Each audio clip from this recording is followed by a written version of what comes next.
Hello and welcome back as we close out another week here at the Damage Report, suffering from a little bit of tech problems that for a new viewer of the show, they would think, what tech problems? You're coming in perfectly on time. But that's the mystery. Stay tuned, you'll start to figure it out. The system was down. The system was down.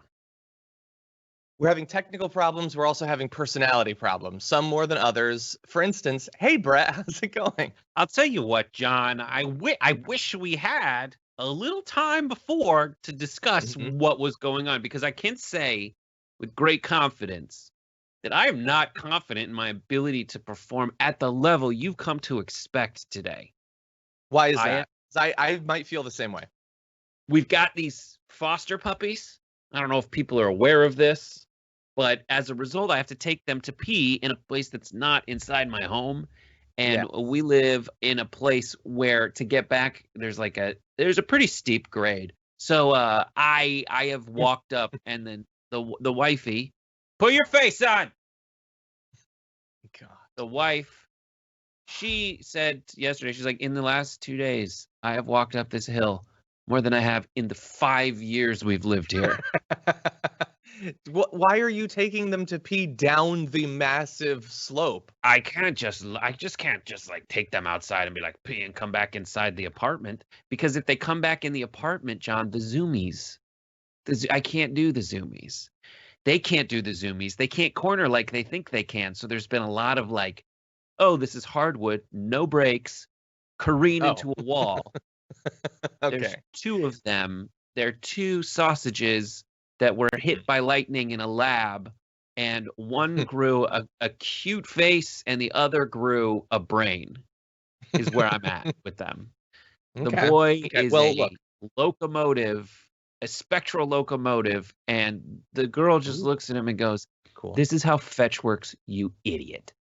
Oh my God. Gonna be a hell of a mom someday. Okay, so no, I'm kidding. Okay, so there have been references now to two puppies. More references than you would normally expect at the beginning of an hour-long politics show. Let's keep it real. But you might be thinking, well, okay, but you're talking about puppies, but I can't see the puppies. But what if you could?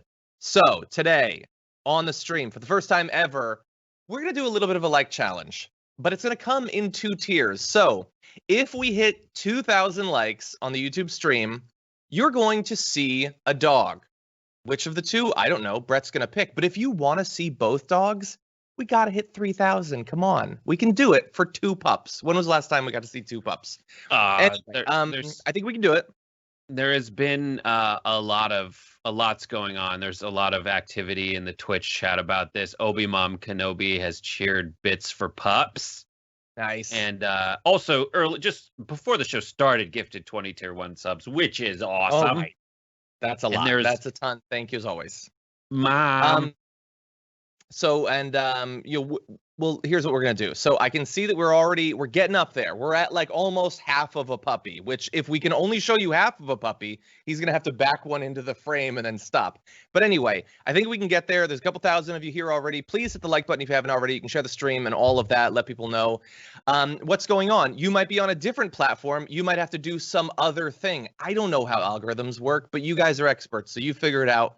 But anyway, with that, we do have a lot that we're going to be getting to over the course of this episode. We're going to be talking about teaching America's youth to love our nation and how important that is. We've got some updates on the post office, former Pence aides burning down the countryside in their own way, as well as our garbage people of the week. Brett's, mine, and also yours. So stay tuned for the end of the episode and we'll get to that. Brett, you looked a little bit antsy. Is there anything else we need to get to before we jump into the stories? Moxie from a friend of the show, Moxie, is on Happy Half Hour this week after main show, and we go through a lot of great stuff. We got Karen's Unmasked. We've got a game called What the F is Going On.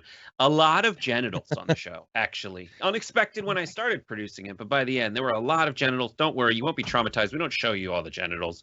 We have actual genitals covered with emojis. We learn a lot about Alex, our producer, and how she chooses to blur certain things in and the perviest sculpture I have ever seen is in a museum that bears the name of a TYT host. I am not kidding. It is creepy. What? It is pervy. Please tune into Happy Half Hour with Moxie, so that streamer, so that you can see what host's name is on a museum that bears the weirdest, perviest statue in the universe. I'm not going to say it because I don't want to ruin it, but I'm fairly certain I know who it has to be. Playing the numbers game. Anyway, you know what other numbers we need to concern ourselves with? The number of minutes. So here's what we're going to do. We're going to jump into the stories. We're going to be responding to your comments and tweets and super chats and all of that as we go. But with that, why don't we give you something to chat about? For instance, our education system. So that's where we're going to start off. Yesterday, Donald Trump gave a speech about the First Amendment and education and what kids are being taught and how he thinks it needs to be unbiased. And then he proceeded to talk about how incredibly biased towards some sort of farcical right-wing idea of what America's past has been like, as you will see in this short bit of announcement audio. We must clear away the twisted web of lies in our schools and classrooms and teach our children the magnificent truth about our country. We want our sons and daughters to know that they are the citizens of the most exceptional nation in the history of the world. Okay, we could show you tons of that, but it's Friday, you know, I don't want to depress you. So I will summarize it with this quote from that appearance from Donald Trump yesterday. Our youth will be taught to love America. Or, as Fox News spun it, Trump wants to stop indoctrination in schools, according to Tucker Carlson's lower third. He wants to stop indoctrination in schools while teaching America's youth to love America. Look, there's more to this. Nobody's surprised. I get it that this is their approach to education. That education is not about learning, you know, fractions or any job skills or anything like that. It's you being taught to, you know, pay homage to our country, and that's it. But this does seem perfectly tailor-made for the right, based on their view of education, their view of what's actually going wrong in this country. It's a good idea from Trump's point of view if he wants to pursue his strategy of just inspiring his base to love him more and not expanding that literally at all.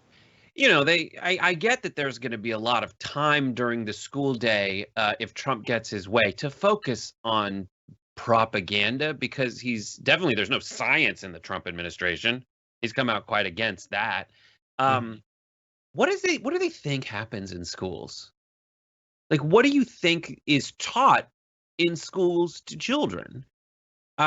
Hopefully just what happened. And I know but already, even given like the 1619 project, which isn't in really any schools, the Trump administration is getting its way. Like, they teach you that America's awesome. That's what they do. And there's the 4th of July. And I think I don't think we need to, like, I think this is so overtly, blatantly political that every time I try to just like moderately engage it from a practical level or a reasonable level, I realize how futile that is. I think we should teach our kids the things they need to get jobs, the things they need to survive.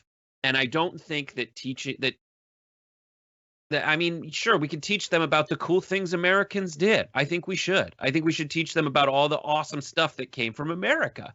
We should also teach them like the reality of America. And in the time before the 1619 project came out, we still taught people that slavery happened, and we taught that it was bad.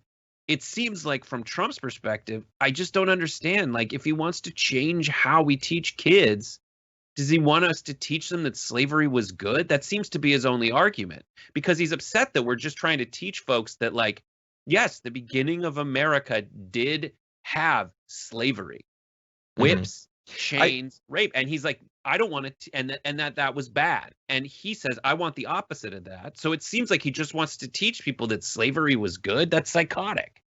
I don't think he really has any personal investment in any of what we see in this or what will come of it. I think this is a Stephen Miller sort of, it's the political side of the Trump administration. And they think Fox is going to love this, and they did. We're not going to show you the Fox and Friends videos, but, Kilmeade loved it and was talking about it this morning. This is made for right-wing activists. the free speechers who will love this because that fits into their idea of what protecting the First Amendment is all about. Of course, it's indoctrination. It's intended to be indoctrination. They're not opposed to indoctrination. They want it. They want it to be a very narrow idea of what, American history has been, what American education should be. But to give you a little bit more information, Mr. Trump said he would soon sign an executive order to create the 1776 Commission. That one's subtle. Named after the year the American colonies declared their independence. He said the commission would promote a patriotic education. It's always been great when countries teach patriotic education and, quote, encourage our educators to teach our children about the miracle of American history, which is just like, it's so, you can just imagine like school kids in North Korea like marching in line as they learn about the miracle of history. I think that's sacrilegious. The only miracles are done by Jesus and God. And I don't think Jesus, who is the Lord, under his eye, amen. I think this is an attack. Trump's 1776 commission is an attack on the church. It is an attack on Protestantism because it is trying to supplant Jesus and God with Trump and some weird worship of America, which I think it's going to really offend evangelical. Yeah, I'm sure. Yeah, they won't possibly be able to figure out a way to combine those two things. Important context for this: the federal government does not have jurisdiction over school curriculum. Just bear that in mind. Now, will any red state governors do what they can to prove to Trump how loyal they are in this area? Probably, but they don't have any direct control over that. That's just not actually how it works. And on the 1619 project, in comparison to his new commission, Mr. Trump said it, in fact, quote, rewrites American history to teach our children that we were founded on the principle of oppression, not freedom. Here's the issue with that. Millions of Americans were slaves, and they were written to be slaves into that. How many people could vote when we created that? It was obviously founded on oppression.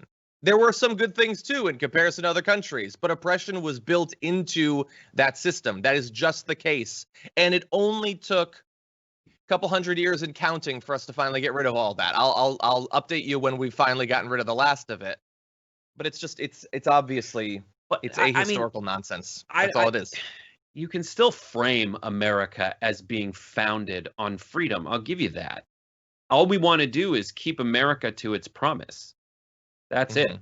And Trump is all about pointing out every failure in the world. That's all he does. It's like, that's bad. That's a failure. It's so terrible. Oh my God. The press is so wrong. The news is so fake. Why won't he just point out the failures of America? It's okay. It's better now than it was. And what's wrong with teaching people America put out a promise?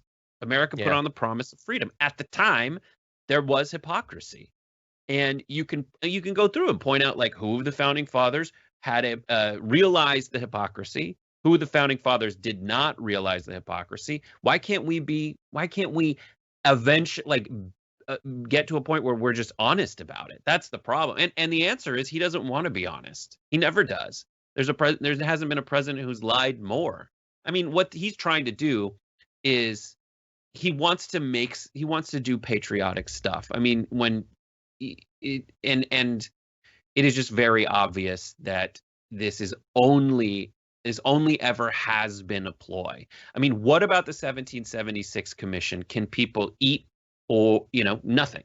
This is all frou-frou to take away from the real conversation that America needs to have, which is 200,000 Americans are dead from coronavirus because he messed it up. Yeah. He's going into an election and he's trying to he's trying to feed us nonsense. And he needs to feed us economic plans. But he doesn't have the capability to do that. And he's been a failure since he took office, and he needs to be out of office. The fact that this is one of their priorities shows how fundamentally unserious they are about governing America, but it's also the 1,000th reminder we have of that. They can't acknowledge the actual problems. They don't really see the actual economic problems, the problems in our healthcare system, all of that as actual problems. And Fox News, right-wing media, is designed to take those people that believe on some level that they're driven by economic anxiety or whatever, and believe that the solution to all of our problems comes from, allowing more right-wing speakers to be paid $50,000 to speak at a college once or something, and to do stuff like this. The bigger problem that this really fits into is you have a person like Donald Trump or whoever as a figurehead for this saying, America's been great. It's always been great. It's always been liberty and freedom and all of that. We just need to think about how amazing it is, and then turn to this 6-month-long civil rights movement that it's a historic level protest movement, and saying you're wrong to criticize. You want the cops to stop killing you? No, it's not necessary. There's a huge gap between that, and that is nothing new. That is nothing new. There's fundamentally, for a very long time, it's been clear, there are people in America who want America to be as great as we always say, and there are people who want to shout that it's great. That's the two. And I want to read a quick quote. This is from way back, from it was like the first chapter of an Al Franken book, Lies and the Lying Liars Who Tell Them.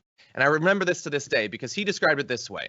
We love America just as much as they do, but in a different way. You see, they love America like a 4-year-old loves his mommy. Liberals love America like grown-ups. To a 4-year-old, everything mommy does is wonderful, and anyone who criticizes mommy is bad. Grown-up love means actually understanding what you love, taking the good with the bad, and helping your loved one grow.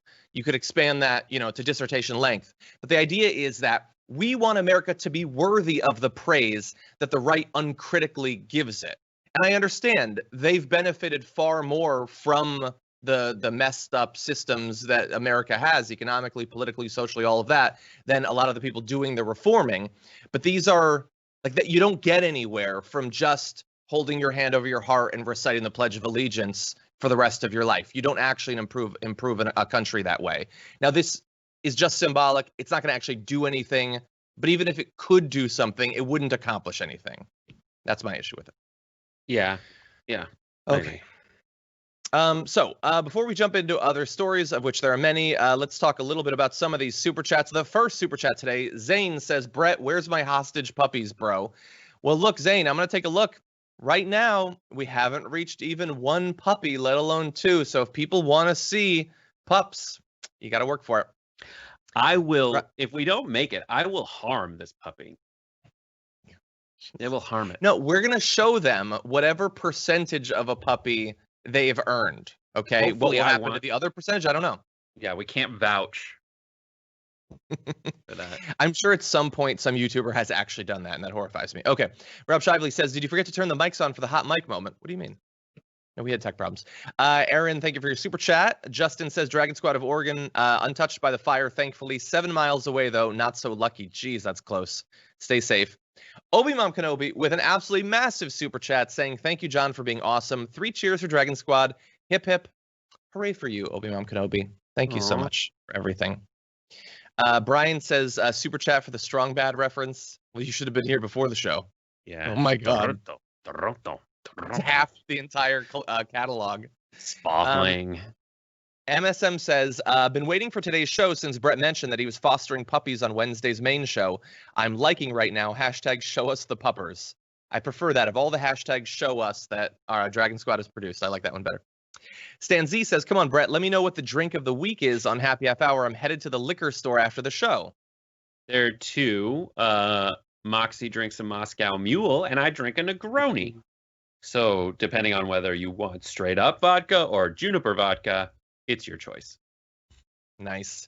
I haven't had a Moscow Mule in a long time. That was one of my favorites. Over on, let's see, I believe this is Twitch. Or actually, maybe this is a comment. JJ Gray Eye Dragon says, good morning, Dragon Squad, and Skip. Good morning, Good Skip. morning. Over on Twitch, Obi-Wan Kenobi has gifted 10 Tier 1 subs. Thank you, Obi-Wan Kenobi. Even more. Panhandles Messiah has gifted a Tier 1 sub as well. Thank you for that. Also, Pinkerbell Pixie for the bits. The Rock Elf for the bits. Tree Moo Batiki for the bits. All the great bits. I remember the bits. Bad Rongo. Good Rongo. Over on hashtag TDR Live on Twitter, the Progressive Linguist says, what is the dangly wooden-looking thing behind Brett on his wall? Because I hate it. Let me give you something that... Here's what happened as soon as Michael Shore came on to be on Happy Half Hour. He goes, Is that a barometer? And it is. It is a barometer. It is from my grandmother's barometer? house. Yeah. You never seen these? Watch Mad Men. They're all over the place. I thought Everybody it was a clock. No, it's a barometer. Why And, would you have a barometer? I don't know. My grandma lived by the beach. They're Malibu folks. Is that a thing? Is that The for time when you sailing or could something? be. It's just from time. It's from a time when you could be a locksmith and live in Malibu. And yeah, so they had this, and it tells you if the mercury is rising or if the pressure is rising or falling and all that stuff. Interesting. Okay, with that, why don't we jump back into our stories? We have something that could be good news. So it's a Friday. I'll allow it. For the past few months, concerns have been raised by politicians, activists, and whistleblowers as well that Louis DeJoy and his changes to the post office have not only made it more difficult for mail to be delivered in a timely fashion, as the post office is supposed to do, but is also setting the stage potentially for massive problems with the surge in mail-in voting that's likely to come in the general election later on this year. Well, at least as of right now, many of those changes will be put on hold and some reversed thanks to a court decision that just came down in the last day, with Stanley Bastian, Chief Judge of the U.S. District Court for the Eastern District of Washington, saying that policies put in place, quote, likely will slow down delivery of ballots this fall, creating a, quote, substantial possibility that many voters will be disenfranchised and the states may not be able to effectively, timely, accurately determine election outcomes. So, by the way, just in terms of how they put that, Trump should love this because he's been so worried about a timely resolution of the election. So, what does Stanley Bastian actually think should be done? Well, a little bit more from that decision. Says that the states have demonstrated that the defendants, this is 13 different states, by the way, are involved in a politically motivated attack on the efficiency of the Postal Service. They've also demonstrated that this attack on the Postal Service is likely to irreparably harm the state's ability to administer the 2020 general election. Goes on to finally say, it is easy to conclude that the recent Postal Service's changes is an intentional effort on the part of the current administration to disrupt and challenge the legitimacy of upcoming local, state, and federal elections. So we're going to talk about what's going to change as a result of this in just a bit.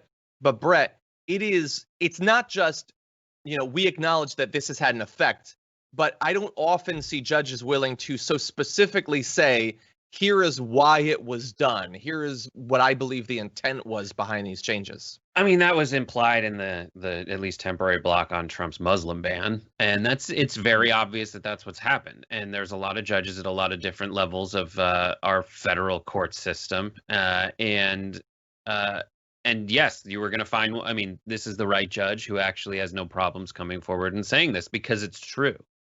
Once you're in there as a judge, it depends on what kind of judge. You're either there for life or you have to be elected. But yeah, I think this is the right choice. And I think this is something that somebody had to say. And now it's in the record.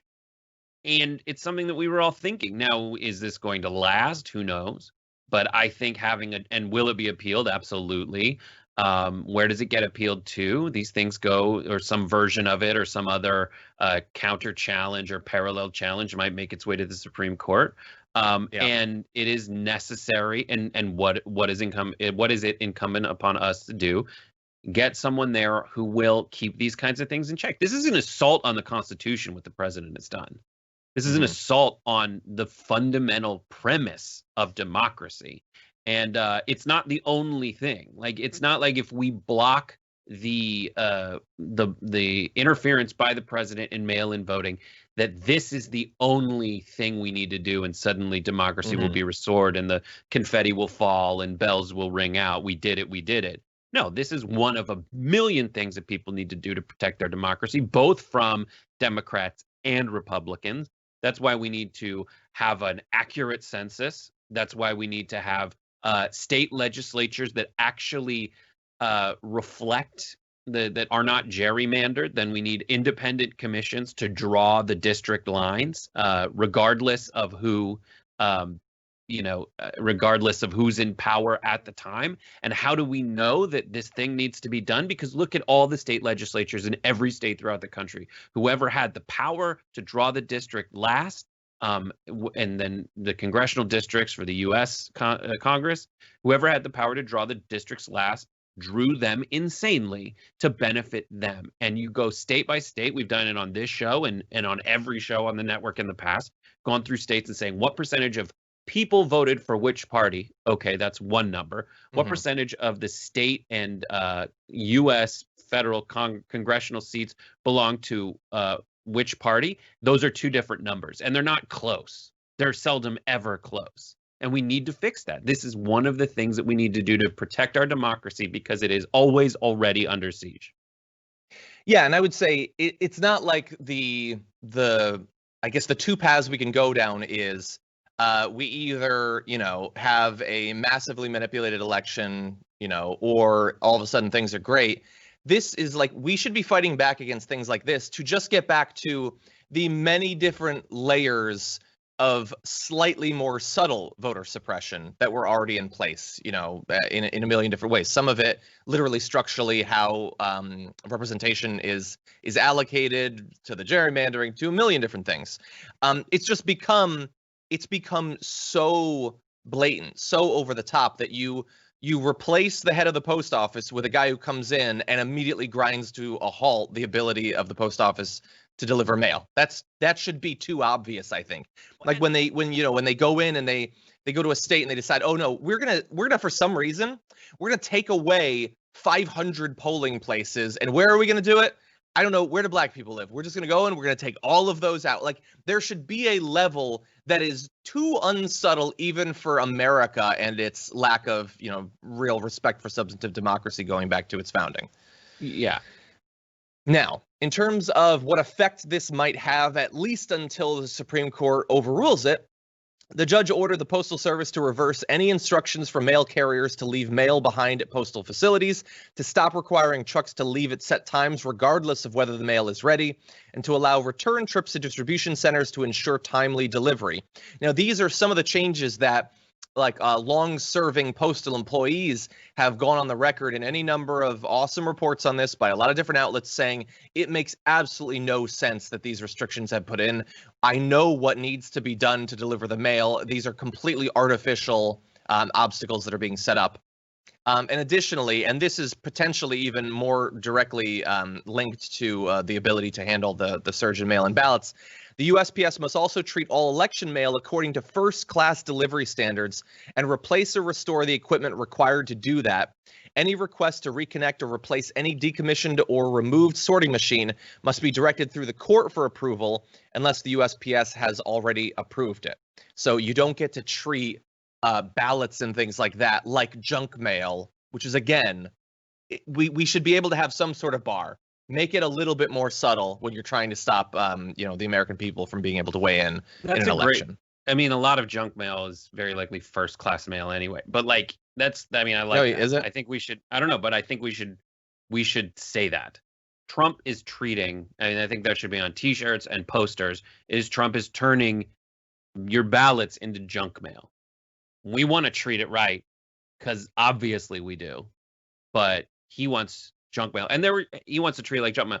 And there were standards before, like all the extent to which I get frustrated with how a politician feels they need to sound when giving a speech. Mm-hmm. Basically, all that is Mike Pence, which just I'm going to do this, and the Ted Cruz and all that. At least there were certain things that they wouldn't do, because they understood what it would mean for democracy. And the easiest way to typify this is Jeff Sessions was the biggest bootlicker, corrupt, racist shill. But even he, when it came to the Russia investigation, was this would be too corrupt. And Trump has no problem with that. And truly, there's some certain criticisms Trump gets for assigning people to be in charge of certain commissions that I think are illogical. In my opinion, it's fine to put someone in charge of a commission who typically is not a career bureaucrat, or has criticized that, put someone in charge of a body that puts out regulations who has been against regulations. I don't think that that's enough to criticize the appointment, but so often it's people whose who have a vested financial interest in pulling back these regulations, and not a financial interest that relates to a bunch of other people who run businesses. Like I would put a business person in charge of certain business regulating bodies, because a lot of them, especially when it comes to small businesses, there's a lot of the regulations that affect businesses. The big businesses have a way to get around it, and the small businesses get completely like torn apart by them, because they're held to the same standard. I think you can put a small business person in charge of a business regulating body, because there needs to be representation from them. But in terms of what Trump has done, putting Louis DeJoy, who has a financial interest in having the responsibilities of the post office farmed out to a company that he runs and owns, that is where we need to draw the line, because it's not just that, it's also Trump's reliance on DeJoy's personal financial interests to help Trump essentially undo the fabric of democracy, and that's not allowed. Yeah, I mean, it's multiple levels of financial conflicts of interest, both in terms of where he has worked in the past, where he will immediately go back to working when he's out of the Trump administration, but also his past donations, seemingly buying this spot. I disagree to some extent. I think, look, if you want to say that simply being opposed to the core mission statement of an agency, I would say maybe that shouldn't cause you to be sort of unqualified for it, although I'm not even sure I get to that. But to say that it's not enough to be criticized, like, you know, if you're putting like a guy who represented like the fossil fuel trade union or something like that as the head of the EPA, I think that definitely merits criticism at the very least. And DeJoy, thanks to his actions, and, you know, God help him if we ever get access to the communications that almost surely plotted this out, this seems like maybe it's not breaking laws, but it certainly seems like it should be breaking laws to do this, to so manipulate, you know, an agency like the Postal Service. Yeah. Okay.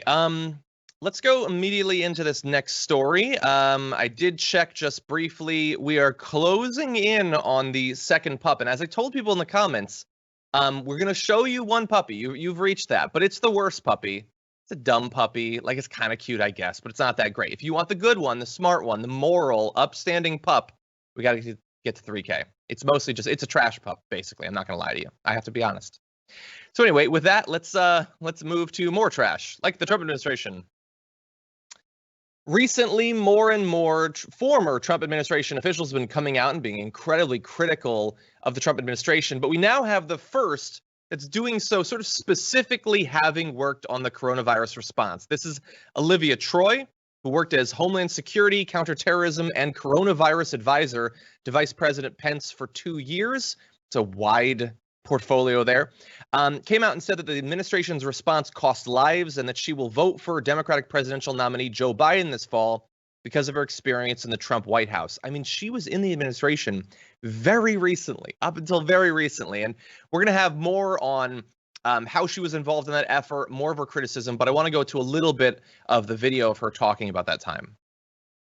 I was Homeland Security and Counterterrorism Advisor to Vice President Pence and served as Vice President Pence's lead staff member on the COVID-19 response.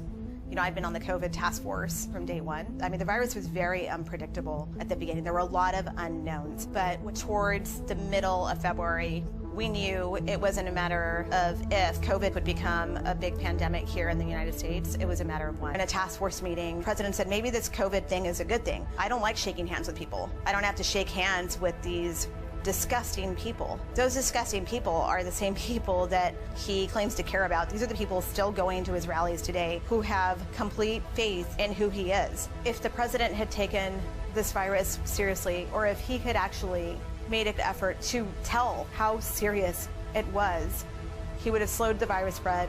He would have saved lives. It was the opportunity and honor of a lifetime to be able to serve in the White House. I put my heart and soul into this role every single day. But at some point, I would come home at night, I would look myself in the mirror and say, are you really making a difference? Does it matter? Because no matter how hard you work and what you do, the president is going to do something that is detrimental to keeping Americans safe, which is why you signed up for this role. It was awful. It was terrifying. I have been a Republican for my entire life. I am a McCain Republican, I am a Bush Republican, and I am voting for Joe Biden because I truly believe we are at a time of constitutional crisis. Okay, so there's a lot more of that that's available, but understand that she was not, as we'll get to when Trump responds, some minor functionary that didn't have much to do with this. She apparently attended and helped organize every single meeting of the task force from February until July, working closely with Pence, establishing the agenda, all of that. Like, she was very, very tapped into it. And she is hardly the first person that, worked with Trump that has come out and said, I just at some point I have to be broken by how awful this person is and how little they seem to care. It is depressing that that's not going to get through. Like the quote about not wanting to shake people's hands. Like, if you go to Trump rally, he doesn't shake your hands. You know that. He just talked at one of the last ones about how he was far away from them, so he wasn't worried about catching the virus. Like, these are all insiders. This is not some never Trumper. Like, she worked for 2 years in that administration. But it doesn't matter. This endless parade of people who worked with Trump who are saying, no, he's terrible. And it doesn't matter. She's still a Republican. She's probably a deeply conservative individual. But it won't break through. It doesn't matter how many, front row seat people you have talking about their time, about this important work and the cost. It's depressing that it probably won't matter. And we know, that Trump thinks his supporters are gross. Like, it. And when he says, like, our stuff, remember there's that one quote where he says, like, our boats are bigger. We're the elite. Our boats are bigger than them. What are you talking about? The big boats in the Republican Trump boat parade sank the little boats in the Republican Trump boat parade. That is everything you need to know about it in a nutshell. And also, like, she's listing the Republicans she's voted for. She was fine with George W. Bush, and this crosses a line. And you can't have someone who is more rah Americana than George W. Bush. Like, he is willing to go and invade random ass countries that had no, and lie. Like, that's pretty America. Yeah. But yeah. Look, we have to be fair. We have to allow the president to respond. So he said to reporters that she was some kind of a lower level person. Like, if Pence was criticizing him, he'd say he was a lower level person. Like, everyone's a low level. There's only if the White House is Trump, and then there's very low level people. He said he doesn't remember meeting her or talking to her. That might have something to do with the fact that apparently we'll get to his participation in the task force meetings, but he very rarely went. So it is possible that he wouldn't have seen her, even though she was at all of them. He said she was terminated. They didn't want her. It reads to me like one more disgruntled employee that has decided to play politics during an election year. And I will just say, if you're a Trump supporter, like, why is it that there's so many disgruntled employees coming out of this administration? Like, hypothetically, people leave every administration. Why is it that there are so many that the second they're no longer working for Donald Trump, they're talking about how horrendous and, all the dysfunction and all of that? Why? Trump is such a great boss. He really understands people. He's a great guy. Why is it that the loyalty he inspires while people are working for him, the second they're gone, they feel like they have to reveal the horrendous things they were exposed to? Well, not all of them, sadly. Not all of them, yes, but a lot. And a lot of them in the pictures. This didn't happen with Obama. Correct. But here's the framing. So what do you think about this? I'm going to play the devil's advocate. Okay.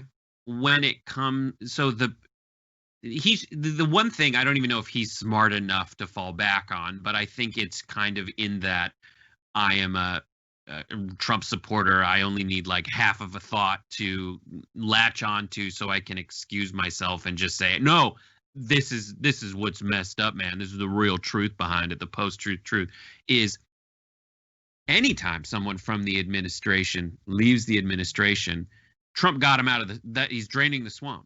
This is a person who's a lifelong bureaucrat, and Trump gets rid of those people. So what do you think? Do you think this will get through to them in the way I think that the Miles Taylor did kind of get through when he said, no, I am the chief of staff of who put together a lot of these meetings, and I was there. My only hope, yeah. I will just say how crazy this is and how many there have been. I sort of alluded to a parade. I had completely forgotten about that one. That was like a couple of weeks ago. I completely forgot about all that he revealed.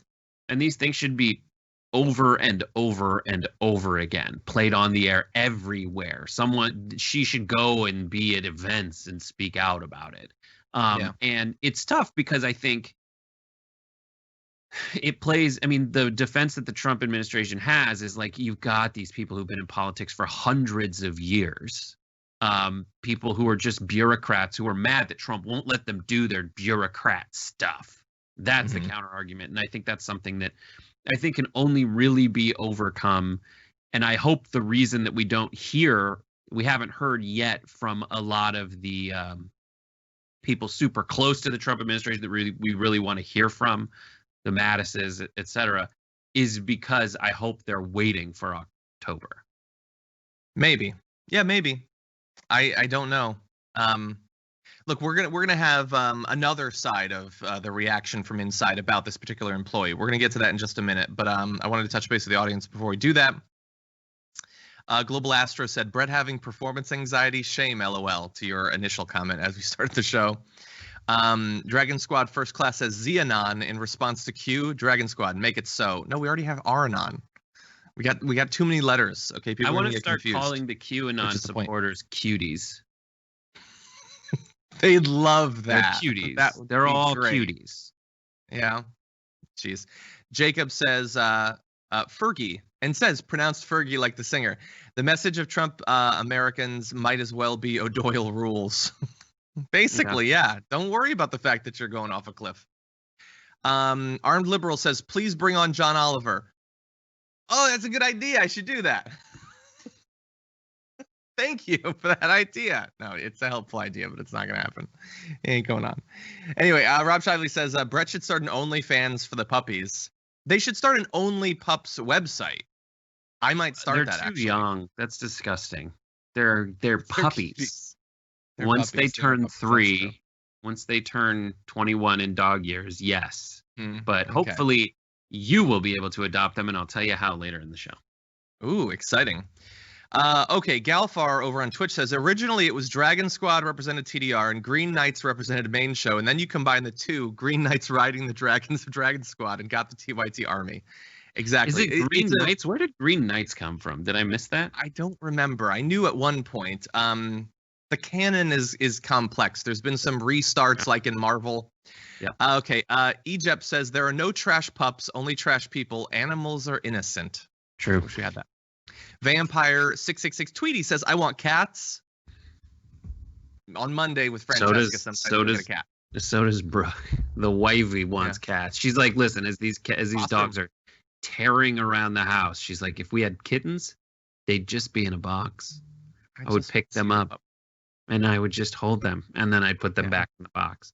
And I'd be like, what's the box? And the answer is puppy parts if you don't like this stream. Oh, my God. Yeah, I think that we're close, but no, you're still only getting one pup. Sorry. Pickerbell Pixie says promoting puppy hierarchy is bad, John. Hey, it's the algorithm, okay? I'm just doing it for that. TYT says uncancel John. He's trying to save puppies. I am. I don't want Trump to do whatever it is that he's thinking about doing to that pup, okay? I care about pups. And with that, why don't we turn back to a little bit more on that Pence aide there. Okay. After a long time, Pence aide who had worked on the coronavirus response as well as national security came out and was incredibly critical about the things Trump had said about not having to shake his disgusting followers' hands. He said that she was just a low-level person. Okay, well, to be fair, he doesn't really know what was going on in that task force. Let's talk to someone who did. And here you'll have Chris Hayes interviewing Dr. Fauci about what has come out over the last day. There are people in a lot of anxiety right now, trying to homeschool their kids, worried about elderly and immunocompromised folks they know. What can you do to reassure people who hear this and think that the person leading the response, President of the United States, doesn't care? Chris, you're right. I really can't comment on that. I mean, I interacted with Olivia. I liked that she was a good person. She was important to the team as a staff person, to the coronavirus task force. But, I don't know what to make about what just has come out recently. It would be very difficult for me to comment on that. The only thing I can say is that there are a lot of people who are looking carefully and are driven by the truth. And I think the American people should feel confidence in that a lot of people are looking at this very, very carefully to make sure that there's not political things that drive what should be scientific considerations. I'm one of them, and I have a number of colleagues that are with me. Okay, so his point there at the end that there's good people who are making sure that politics isn't what drives this. Let's return to that in just a minute. My frustration with Fauci there, and it's one of the reasons that I like Fauci more than anyone else who served in the Trump administration that I know of, but I'm not I'm not getting the tattoo like some people, is that I want to ask Fauci, did he say the thing about the hands? Why? You could reveal so much more. And I understand that at some point it might lead to you getting thrown off, but if you could confirm more of the things that he said about herd immunity. You've been in all those meetings. She said that he almost never went to any of these, not Fauci, that Trump almost never went to any of these. And one time he talked for 45 minutes straight about how Fox personalities weren't being fair to him on the pandemic. Fauci could reveal so much information about that, but he doesn't. He's doing his job. He's the best that we've got, but I'm just saying we should also acknowledge the limitations there. It's the issue with being a grown-up. That's the problem with being a grown-up, is you have a lot of responsibilities. That's what Trump is failing at in every possible way. There are still some there. He relies on grown-ups, but there are fewer and fewer grown-ups around him. Trump just is candy, terrible thing, make fun of someone, be a bully and a jerk, right? That's what Trump is doing. But Fauci is looking around saying, I actually do want to save human beings' lives. And he is not an idiot, so he knows exactly what the boundary is and what he can get away with, all the way up to saying something like that, which would probably get him fired. But he knows he needs to be somewhere close to the president to save us from him. And this is essentially him saying, listen, she's right. It's accurate what she's saying. Everyone knows it. I'm going to go back and do my job now. But on the one hand, it's tough to be Fauci, who is trying to thread the needle of what he can say so they can get through to folks, when we've all been desensitized by Trump, who is just yelling, they're coming for you. They're teaching you that America's evil. And we need to point out that on this situation, this is the demon semen guy. This is the inject you with. Trump is the guy who told you to inject yourself with disinfectant and UV light. And we need the voice of a woman who says the demons impregnate you in the night. Mm-hmm. Yeah, that's 100% true. And I've been sort of waiting to launch our COVID flashback segment. We're going to go back to some of those iconic highlights and lowlights of the pandemic. That'll definitely be one of them. And I get it. There's things he can't say because he'll be fired. But I just have to, now that I can look back over months and I wonder, I wish I could know objectively somehow, if there was a perfect supercomputer that could tell me what effect has Fauci actually had. What would have happened had he not been there? What will happen were he to leave now? Because I don't know. I'm about to transition into some of the ways that politics has definitely trumped the science. And so it leaves me to wonder, he says there's good people that are stopping this from happening, but it just came out that CDC testing guidance was published against scientists' objections, with officials telling the Times this week that the Department of Health and Human Services did the rewriting of what should merit a test and then dropped it in the CDC's public website, flouting the agency's strict scientific review process. Now, we knew as soon as that change was done that this is definitely why it was done. It was the natural culmination of, we need to slow down the testing. You do a test, you get a case. We knew that.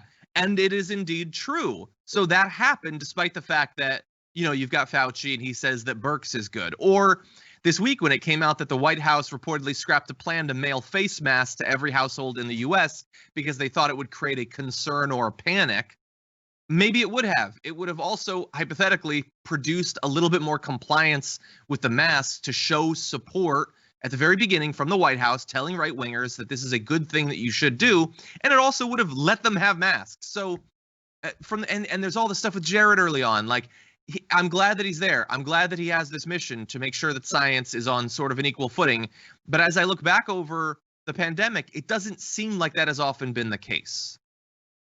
Also, I mean, as you'll see on the Young Turks later today, Jared Kushner, that last story that you spoke about is a bombshell, because Jared Kushner very recently has said the reason that New York didn't get masks and PPEs is because they weren't asking us enough. Why didn't he break down our door and ask us? No. It was all ready to go out, and it was the White House who stopped it. Why? Because they didn't want to create a panic. But would there be what's panicking about getting masks in the mail? All the other crap I get in the mail, they don't want to panic people. Trump is sending out, and the Republicans are sending out flyers saying that the Democrats are coming for your family. In South Carolina and Georgia, they're saying, look at this Jew with the big nose. And they're saying, listen, every time the Democrats get someone, they're going to kill a bunch of babies. That stuff goes out in the mail. Getting masks in the mail. Oh my God, I didn't want to start a panic. You know what's going to create a panic? What should create a panic? 200,000 people dead, and he hasn't done anything except and this is the through line with a lot of people, from Joe Rogan all the way down to Donald Trump and Charlie Kirk and Tucker Carlson.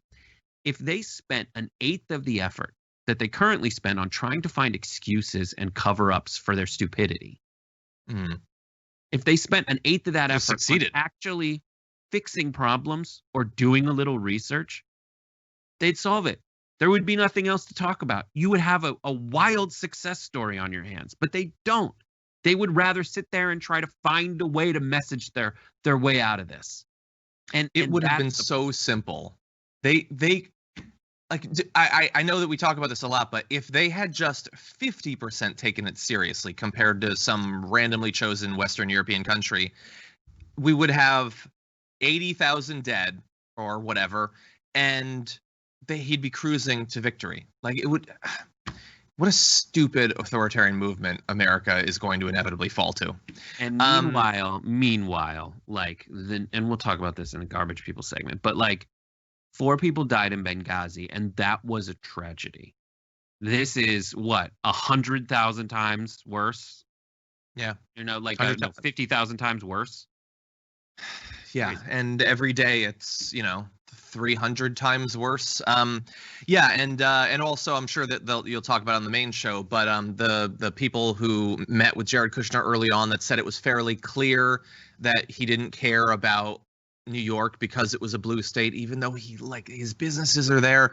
But it's been so obvious. I mean, Donald Trump couldn't be more obvious that he literally wants to deduct the blue state numbers from the numbers. And by the way, somebody did an analysis. If you took those out, just the red states, still top 10 most deaths or highest death rate anyway.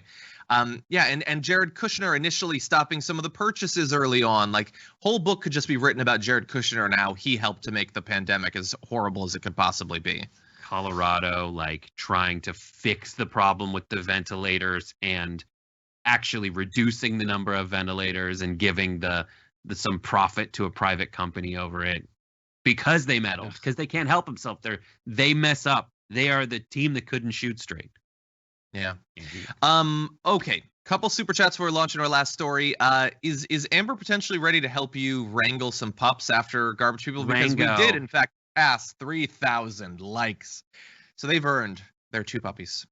Sure. Okay. Let's see. Zane sent in a super chat saying Brett can't handle a ramp like Trump can. We'll have to test that. Okay, Morik says, my favorite TDR duo, John, the concerned, educative dragon daddy, and Brett, the crazy, cool dragon uncle. Much love. Thank you. Drunkle. Dragon uncle. Hey, the drunkle. The drunkle. Sarge Tech says, sorry about the harsh comment yesterday. You folks are the best. Peace and please keep up the good work. Yeah, no, I didn't read it, but I wasn't mad at you or anything. No, I appreciate the support. I just, trying to keep it at a certain level. I sometimes drop below that, Okay. Tina says, honorable mention for garbage person of the week, Meghan McCain, for her Federalist talking points, annoying defense, not defense of Trump, and her criticism of Dr. Fauci alone make her Meghan McCain. I don't understand. well, The Federalists, I'm glad this doesn't make its way into a thing, but like, weren't the Federalists the ones who wanted a strong central government? I don't. And the Anti-Federalists were one that wanted a weak, decentralized system.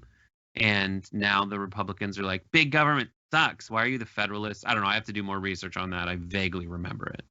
Yeah, so stupid. But her husband's a Federalist guy. Nicole, thank you for your super chat. Celtic says, so Trump basically wants the U.S. to be the city Columbia from BioShock Infinite, a racist paradise where they literally worship the founding fathers. Yeah, maybe. Good game. I'm going to need to replay that. Torn Tokoroa says, if John Oliver says no to coming onto the show, at least you'll know you tried. So try. You never know what will happen. 2016 showed anything can happen. That's a good point. Look, I'm gonna keep it real. I understand that I like John Oliver more than the vast majority of leftists online. I think that they're wrong, not me. But anyway, I would have hoped that like by now, and feel free to mock me, Brett. I would have hoped that like he would have maybe followed me on Twitter. You know, like I feel like we line up. I feel like we're not that dissimilar. John, get over it. It's not about who follows who on Twitter. It's about who follows me on Twitter. Oh, okay, that makes more sense. Rachel Rhodes, thank you for your cybernetic hippopotamus. I appreciate that. The Rock L over on Twitch said, Brett said my name. I feel so special. And then gifted a tier 1 sub. Brett, start saying people's names. The Rock L also cheered 42 bits, which is the proper answer. And then a bunch of other ones. And then Rango is Rango. It's not Rango, says Kelly. The bad Rango gives 1,205 bits for kittens and puppies as one. Well, I don't think we have any kittens for today, but Drunkle does suit me. Drunkle suits me. I think John's a Dragon Zaddy. People were saying Dragon Daddy. I think you're a Dragon Zaddy. Oh my God, there's too many Z's now. Okay, let's see. That cute bird says, I had a stuffed animal bear when I was young. Now I have a real bear. Puppies are stuffed animals for grown-ups. Yeah, kind of. I treat them the same way. I love my dogs so much. Anyway, okay, we will be responding to more of those a little bit later on. But you know what? I think it's time that we do this. Brett, are you ready? I think I'm first. I don't want to mess with things. You're first. Let me move this a little bit out of the way because otherwise I'm going to hit the mic. Meantime, shout out to Blue Mics. These they gave us are great. Shout out to Blue Mics. Thank you. You have to like any issues with the audio quality are my fault. I know, I can tell. Very nice basically, the other day, John and I, in 2 separate meetings for TYT, we were doing an audio on our computers, and I heard John's voice on one, and I was like, what? Oh my God, it's like ASMR. It's amazing. And then yesterday, Marissa was like, or I think it was Marissa, we had another producers meeting for election stuff, and I was like, oh my God, it's so clear. And it's like, I wonder how clear it sounds. And the answer is as clear as hearing your own voice. Exactly. Yeah, we're gonna get a consultant to help us set everything up. Right. Maybe Blue could, but I bet they have people. Right now, when it comes to Blue and audio quality, it's not Blue's the limit. It's Skype's the limit. The Skype's the limit. And it compresses us. So without this, we would sound terrible. Oh yes, 100%. Okay, so why don't we launch into this? Okay. By the way, I finally did it. I've been waiting to start decorating this guy, but now I have him back. Okay, it's the end of the week. Shut up. It's the end of the week, and so it's time to take out the trash.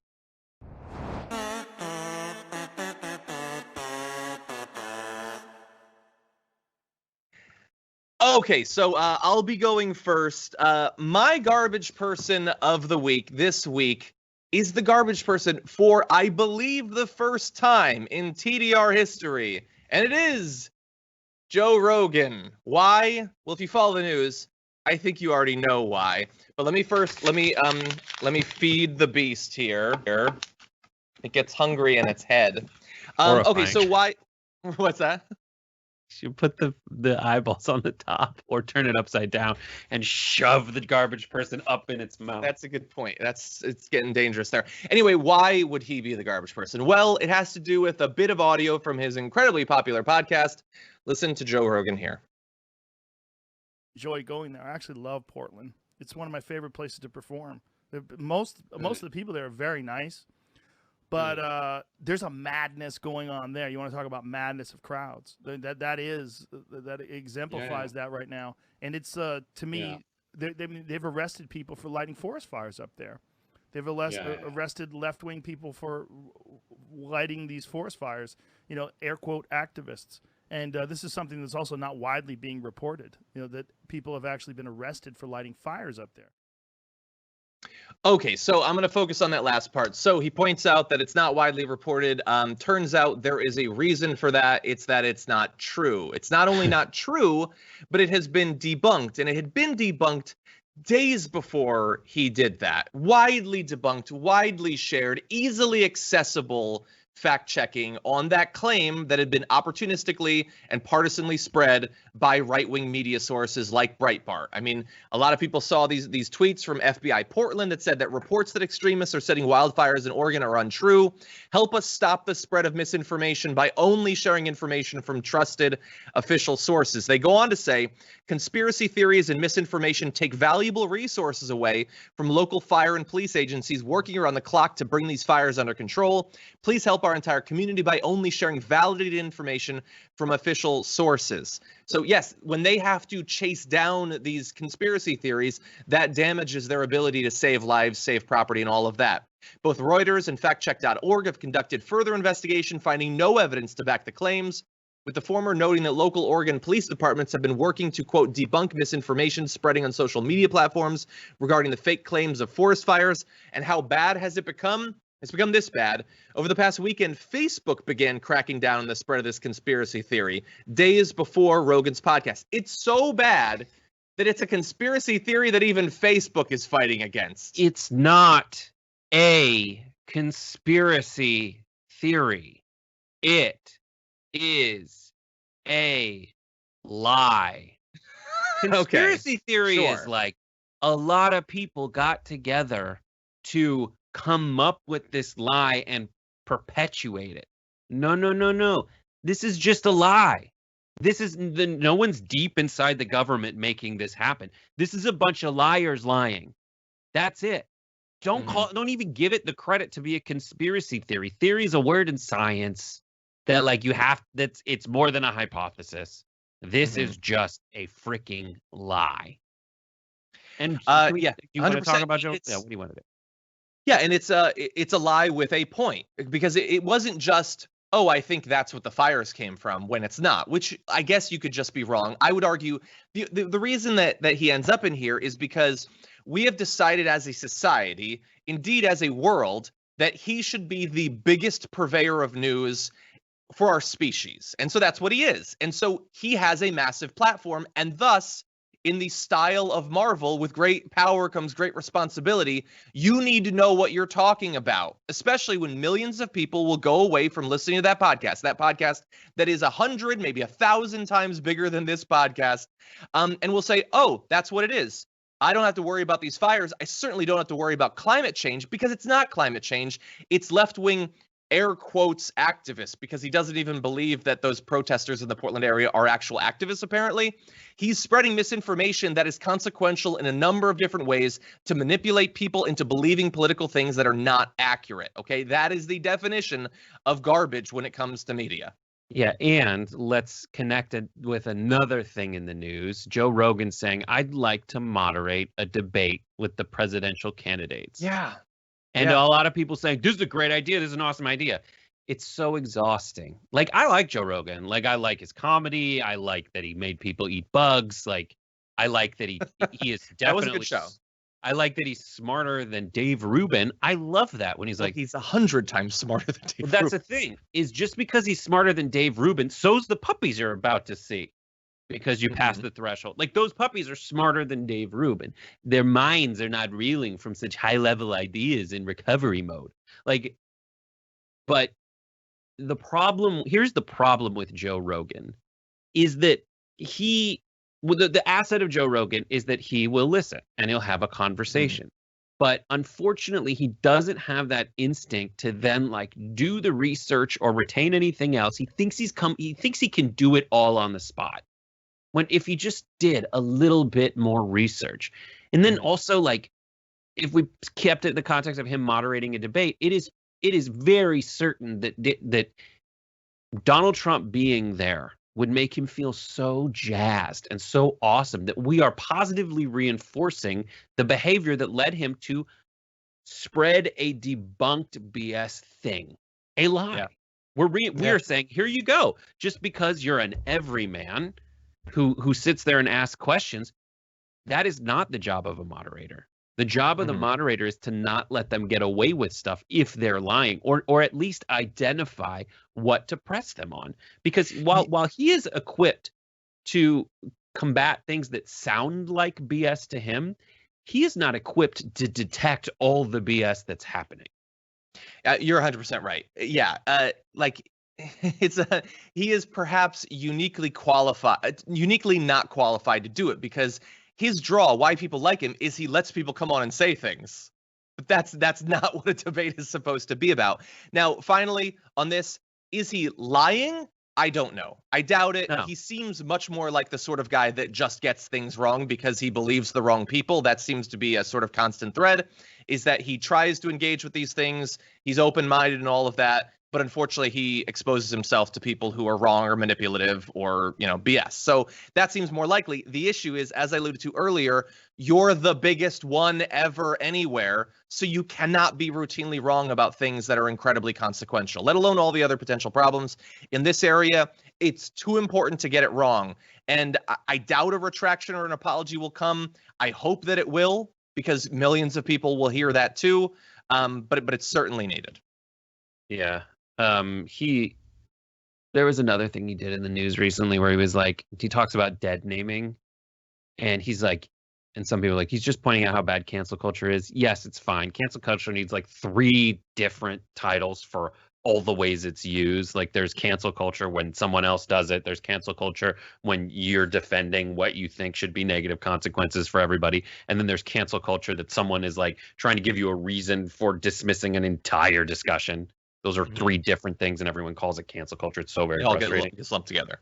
But this comes down to it. If he spent, he thinks that this thing of left-wing activists setting this lie that left-wing activists set a fire in Portland is so cool that he wants to put all his energy into discussing that and him being cool because he's on the inside of it. But he needs to spend a little bit of effort researching to see if it's true. And he doesn't do that. The same way when it comes to dead naming, he wants to spend so much effort finding some philosophical way for him to get a get out of jail free card for being a jerk, rather than spending 2 seconds to figure out what the criticisms are of people who dead name trans folks. That's it. Just figure it out. Because I know he's decent at some point. He just doesn't, he's still a performer. He's still a stand-up, and all stand-ups are neurotic balls of garbage. It's true. You say that as a stand-up, as someone who has done it before. Not I don't do it, haven't done it much, but yes, the comedic mind is the most completely neurotic and messed up mind. You have to find out what's wrong with stuff and point out. But so he still has that, and and that makes him want to defend himself rather than ever admit that he made a mistake. Yeah. But that's what's so frustrating. It's just misplaced effort. Yeah. So what about for you? All right, my garbage person. I haven't done this in a very long time, but my garbage person is the president of the United States, Donald John Trump, where he does lies all the time, and I don't like it, and it's very frustrating. But I will say that there was one thing in particular that he did recently. This was a tweet from this morning where he said, Biden failed badly with the swine flu. It was the gang that couldn't shoot straight. He didn't have a clue. We have done an incredible job with the much tougher China virus. So let's just go through it. When it comes to swine flu, 12,000 deaths in America. And Trump has not done a good job. So that's a smaller number than 200,000. Just I haven't done the math exactly to find out exactly how much it is, but I'm feeling 12,000 is less than 200,000 deaths. It's at least half as few. At least half as less few. Here's another tweet. Someone found it. There's always a tweet. So last year, 37,000 Americans died from the common flu. This was on March 9th. It averages between 27,000 and 70,000 per year. Nothing is shut down. The life and the economy go on with flu. At this moment, there are 546 confirmed cases of coronavirus with 22 deaths. Think about that. I'm sure we thought about that at the time. At that time, March 9th was after the recording, where he said all those, where he admitted he knows that it's deadly. Since then, here are the numbers: 6.7 million cases, 198,000 people dead in the United States, according to the New York Times. And then in terms of whether he's done well or not, I remind you what I showed you Friday on the show. Here is the failure gap of Donald Trump, which turned upside down. We showed that it was Trump's hair. But that failure gap is filled with corpses. Yeah. American corpses. Red-blooded, 1776, flag-waving, American voting corpses. And that's what he did. And in the meantime, when it came to approval of Biden and confidence in the way that the American government was handling swine flu, it had a 67% approval rating of how swine flu was held. And again, every death is a tragedy. That number is smaller than the average deaths from the flu. What is Donald Trump's track record? And in here, I put one fake one. And tell me if you can find what the fake one is. Here's Dr. Don's medical record. He was late on masks. Slow the testing down. Demon nocturnal impregnation doctor. That was the doctor who came out and was like, I'm going to, you get an incubus and a succubus if you have sex in your dreams. That's the medical advice. Hydroxychloroquine. The MyPillow guy's extract. Putting UV light in your veins. His current super spreader tour, where people are wearing no masks and signing away their lives, putting UV light into we already did that. Listening to scientists and injecting yourself with disinfectant. Now, I originally had Dino DNA in there as the fake one, but I thought that it would be more effective if the fake one was just listening to scientists, something that he doesn't want to do. Yeah. And his priority should be saving lives. It is not. And he thinks he can message. Here's his message that he thinks he can get away with. I'm a success and Biden's a failure on illnesses. I'm a success and Biden's a failure on illnesses. While the scoreboard reads, Biden has 12,000 deaths and Trump has 200,000 deaths, and I'll get 198,000 deaths. That is like if you were in a football game and your score was you scored 100 points, 70 points, you had 10 touchdowns, and the other team had 70 and you had 0, and you think you won the game. Yeah. Does he think 100%. The higher score wins here? He's a golfer. He should know the lower score should win in this case. But then again, he said that he shot in the low 70s at the course that holds the U.S. Open, which would win you the U.S. Open some of years. So he's a liar. I mean, that's another thing that he's losing by being president. He could be winning the U.S. Open. Yeah, that's true. You're 100% right.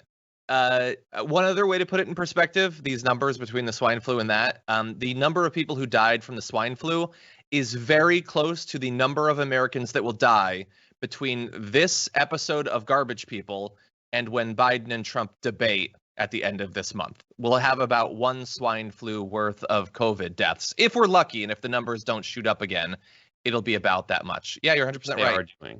The numbers are shooting up again. The number of cases have started to go up. And so, yeah, he had that big press conference with his little chart where he patted himself on the back for the number of people who would have died if we'd done the herd mentality thing, even though he's now doing that thing. He wants to make the election once again about the pandemic, I guess. He seems to be trying to do that. Okay, let's talk about it. Brett, you've done a great job with this. We're going to start rolling through some of the past comments starting on Monday. Let's have that conversation. Let's see where the facts lay. And so those are our garbage people. What about the community? So we had it up on the community tab on TDR, and Dragon Squad 10,000 strong voted on this. And so a fairly runaway winner with 58% of the vote, the ICE doctor collecting uteruses from that absolutely horrid story about the ICE detention facility. Yeah, Bill Barr for corrupting the DOJ, coming in with a strong, well-deserved second. Anti-maskers in Utah, it is at 8%. Michael Caputo for interfering with CDC reports on COVID at 5%. And Candace Owens at 4%. I didn't actually know that story. I didn't know. Oh, really? Owens, LeBron James one. Did you didn't know that? You didn't cover? Do you want to, like, the story is, What is it? LeBron James said that Ahmaud Arbery was hunted, and that's not okay. And because those sheriffs were shot outside a train station in Compton, Candace Owens is blaming LeBron James for that. That's and insane. wants LeBron. And so, in addition to that, the LA sheriff, Alex Villanueva, has asked LeBron James, just to give you an idea of who the garbage sheriff of Los Angeles County is in cahoots with and in line with. It's Candace Owens. He asked LeBron James to double the reward for finding the person who shot them. Just to let you know, the budget for Los Angeles police misconduct, in the sheriff's budget for LA police misconduct claims and settlements, is $148 million. So are you out of that money? Do you need LeBron James to come in? Or Alex, why don't you double those settlements, bud? Because you're like, LeBron James just said, like, we shouldn't be, like, pointed out a very real problem backed up by statistics. And he is obviously against what happened to those sheriff's deputies outside the Compton train station. Obviously against. Everybody is obviously against that. I hate to break their brains, but it's possible to be for police reform and against just walking up and shooting people. Yeah. But they're going to go after LeBron James for that, and that is psychotic. She deserves that 4%, and that's it. I'd like to go back to never hearing from her again. Yeah. So we have a quick update. Look, this is the way of garbage, people. When we throw someone in the trash, it causes an effect in the world. So as of 2 minutes ago, Joe Rogan, who I have to assume was watching the show, tweeted, I effed up on the podcast with Douglas Murray and said that people got arrested lighting fires in Portland. That turns out to not be true. But we already knew it wasn't true beforehand, but that turns out to not be true. I was very irresponsible not looking into it before I repeated it. That's good that he said that. I read one story about a guy getting arrested for lighting fires. Turned out to be true, but the other I read about people getting arrested for lighting fires in Portland was not true. I repeated it without looking into it. And it was a really effing stupid mistake that won't happen again. I'm sorry. I would just critique that one story that he's talking about was about a person who was not affiliated with those groups, who was lighting a tiny little fire in like the median, not causing a forest fire. So there's some good stuff in the apology. Hopefully he talks about it on the podcast as well. Just to how many people it takes. But like, if he moderated a debate, Trump would have gotten away with it. Yeah. A tweet the next day wouldn't have solved it. Yeah. 100%. So good that he apologized. Hopefully he does it on the actual platform that he told the misinformation on. That'll do, to whatever extent that it can be reversed. Maybe some of that will happen. We'll see. I don't know. It caused a lot of news coverage of the story. Some of that might have trickled down to right wingers. We'll see. But anyway, these things are consequential. We got to get it right, whether you're small, medium, or the biggest source of news on the planet. Anyway, with that leaves us with only one thing to do before we're done for the week. Brett, what have you got for us? Because wife, put your face on and bring the pups. Okay, we're at 3.5K. So if there's another half of an animal laying around, you can show that too.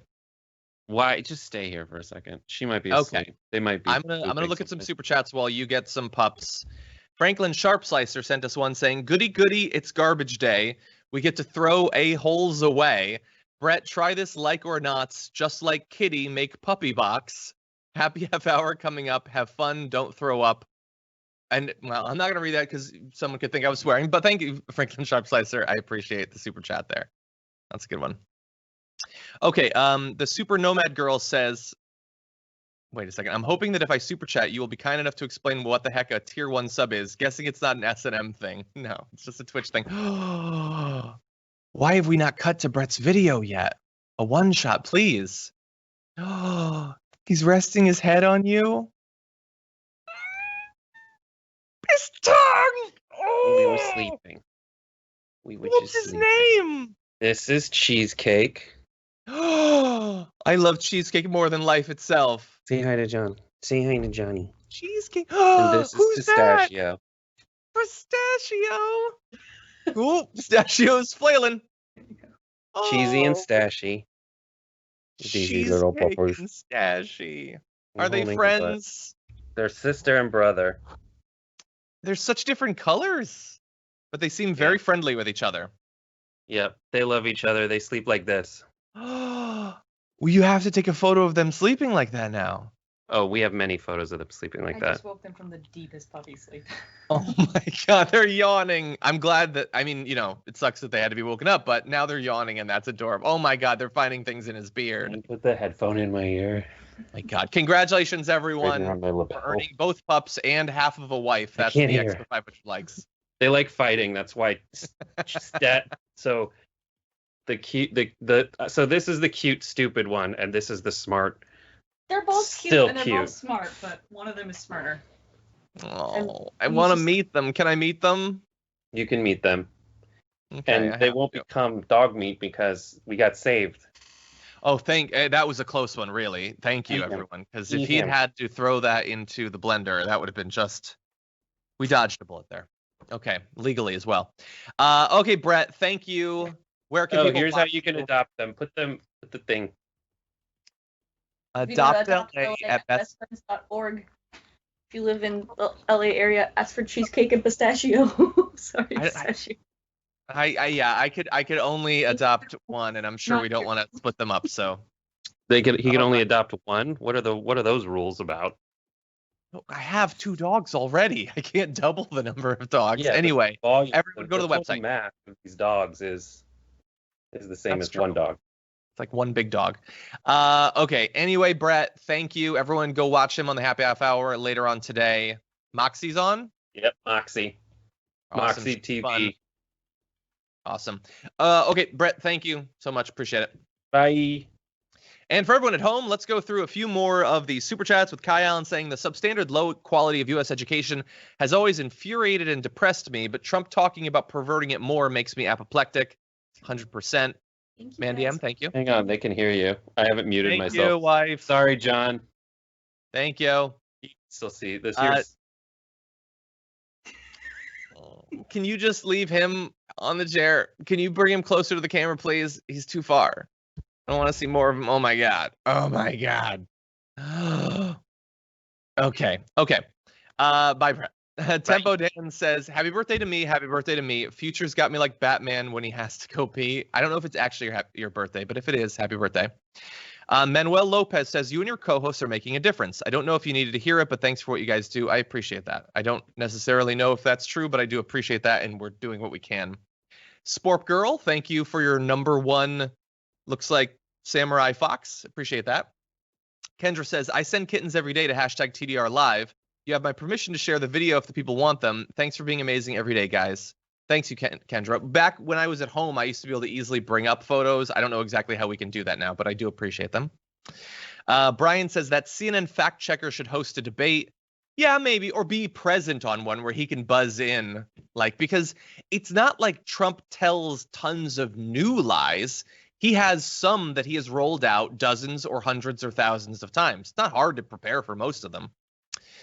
Kate says, according to Sanjay Gupta on CNN this morning, about 80% of deaths could have been avoided had USPS sent those masks out in April.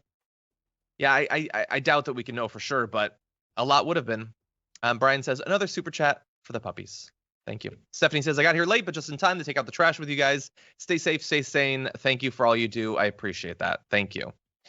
The Kurd Burglar says on Twitch, someone in his camp is probably watching TDR is gaining strength. Probably not. There was a lot of backlash to what he did, but I appreciate that. Bart says, John, don't be surprised if Joe Rogan moderates a presidential debate. It will happen, and when it does, it will further validate my observation of why Idiocracy is the dumbest and smartest movie ever made.